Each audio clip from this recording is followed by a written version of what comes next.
Համեցեք Տիկին Ղազարյան։ Պարոն Միրզոյան, շնորհակալ եմ զեկույցը մանրակրկիտ ներկայացնելու համար։ Վարչապետը քարոզարշավի ընթացքում երևի վերջին օրը հայտնեց, որ մեր ապրանքներն այլևս կարող են գյուղատնտեսական տիպի ապրանքները մուտք գործեն առանց Մաքսատուրքի Եվրոմիություն, կխնդրեի դուք մանրամասնեիք, որովհետև գիտենք, որ գյուղատնտեսական ապրանքներն իրենք պաշտպանված են առհասարակ Եվրոմիության տարածքում, արդյոք սա քաղաքական որոշման արդյունք է։ Շնորհակալ եմ, նաև շնորհակալ եմ գնահատականի համար, թեև չի համաձայնվի զեկույցը, որ ես ներկայացրեցի, ամենևին մանրակրկիտ չէր, ես վստահ չեմ, որ դուք կդիմանայիք մանրակրկիտ զեկույցի ներկայացմանը, բայց ասելիք շատ կա, խնդրում եմ սա մեծամտություն չհամարել։ Ինչ վերաբերում է բուն հարցին, այո, իհարկե քաղաքական որոշում է,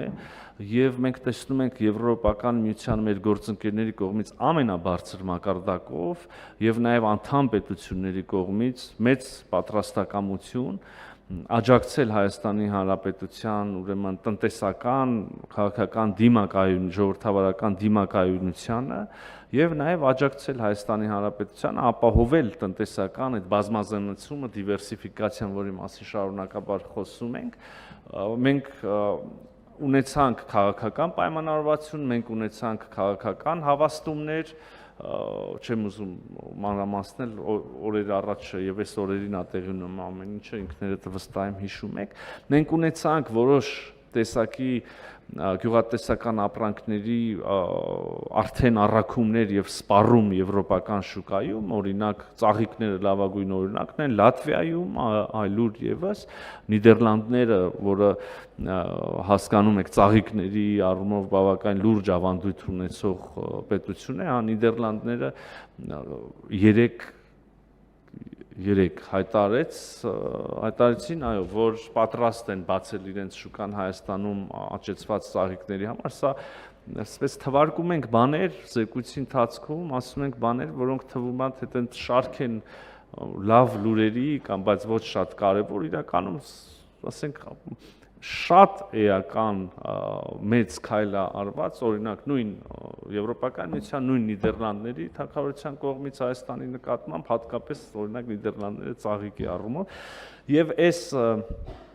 ավելի կոնկրետ մնացած պայմանավորվածությունները, որի մասին դուք հարցնում եք, քննարկման փուլում են, ընդհանուր քաղաքական ըմբռնում կա Հայաստանի եւ Եվրոպական միության միջեւ, ընդհանուր քաղաքական պայմանավորվածություն եւ համաձայնություն կա, մենք մտնում ենք, ես կարող եմ ասել, տեխնիկական ձևակերպումների փուլ, կոնկրետ որ ենթադրենք լոլիկի մասով Եվրոպական միություն ինչպիսի ընդառաջ քայլ է անում եւ այլն եւ այլն։ Օրերի ընթացքում եւ առաջիկա շաբաթների ընթացքում, բայց նաեւ երկարաժամկետ, հարգելի գործընկերներ, դուք եւ մեր գործարարները եւ նաեւ ողջ հայ հանրությունը, հայաստանյան հանրությունը կտեղեկացվեք շատ կոնկրետ այս դեպքի հետո, այն դեպքի հետո, այն դեպքի այն ապրանքի մասին,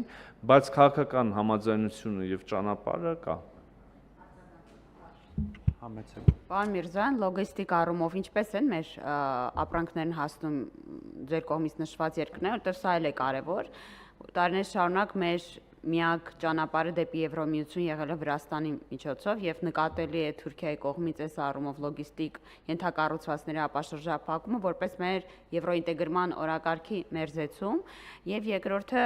կներեք, որ մի քիչ հաշվում եմ,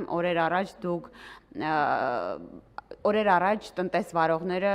Թուրքիայում էին, հայ տնտեսվարողները եւ սա աննախադեպ բովանդակային փոփոխություն է Հայաստան-Թուրքիա հարաբերություններում։ Ես կուզեի, որովհետև թվում է, թե քարոզարշավի ժամանակ շատ կարևոր տեղեկատվություն կորում է, այս մասին խոսեիք։ Ես շնորհակալ եմ այդ հարցը տալու եւ հիշեցնելու համար։ Իսկապես մենք սենց խոսում ենք եւ թվարկում ենք բաներ, այս եղավ, որը եւ կարող ենք ներկայացնել մի շարք, որի ամեն առանձին վերցրած կտորը մի շատ էական փոփոխություն է, շատ էական առաջընթաց է։ Ընդհանրապես կարող են գնալ հայկական բեռները օդանավով, ասենք Եվրոպական միություն կարող են գնալ Վրաստանի տարածքով, այնուհետև կարող են գնալ Թուրքիայի տարածքով, հա, այդպես։ Այլ տարբերակներ էլ կարան լինեն, բայց պակաս ռացիոնալ։ Օրինակ, չգիտեմ, հասնեն ծոց եւ ան, մենք իրատեսական եւ արդյունավետ ճանապարհներն ենք քննարկում։ Հունիսի 2-ին Կարսում տեղի ունեցավ շատ լուրջ հանդիպում Հայաստանի եւ Թուրքիայի գործարարների միջև հանդիպումը կազմակերպված էր Հայաստանի եւ Թուրքիայի արտաքին գործերի նախարարությունների մասնակցությամբ, առևտրային պալատների մասնակցությամբ եւ կողմից եւ պետք է ասեմ, որ այս հանդիպումը էականորեն տարբերվում էր նախորդիվ երբևէ եղած, ասենք, չգիտեմ, շփումներից գործարար, որովհետեւ շատ հագեցած էր օրակարգով, շատ մեծ հետաքրքրություն էր առաջացրել նաեւ օրինակ Թուրքիայի արևելյան, հյուսիսարևելյան 3 նահանգների գործարար շրջանակների կողմից շատ էական մեծ հետաքրքրություն եւ ես կարծում եմ, որ սա շատ լավ ստարտ է այս առումով, ես ակնկալում եմ, որ ռացիոնալ ժամկետներում առաջիկայում մենք կունենանք երկրորդ հանդիպումը Հայաստանի Հանրապետության տարածքում, ես տեղյակ եմ, որ կոնկրետ խոսակցություններ են սկսված գործարար շրջանակների, առանձին ընկերությունների կողմից եւ միջև եւ ես ուրախ կլինեմ, վստահ եմ, որ կտեսնենք այդ խոսակցության շարունակությունը, կտեսնենք այդ խոսակցության նյութականացումը եւ շոշափելի պտուղները, մի գործընթաց է սկսված, որը կհամարձակվեն վստահություն հայտնել մեծ հաշվով չի կանգնելու եւ բերելու է ոչ միայն տնտեսական լավ արդյունքներ, այլև իր հետևից բերելու է նաեւ քաղաքական լավ արդյունքներ։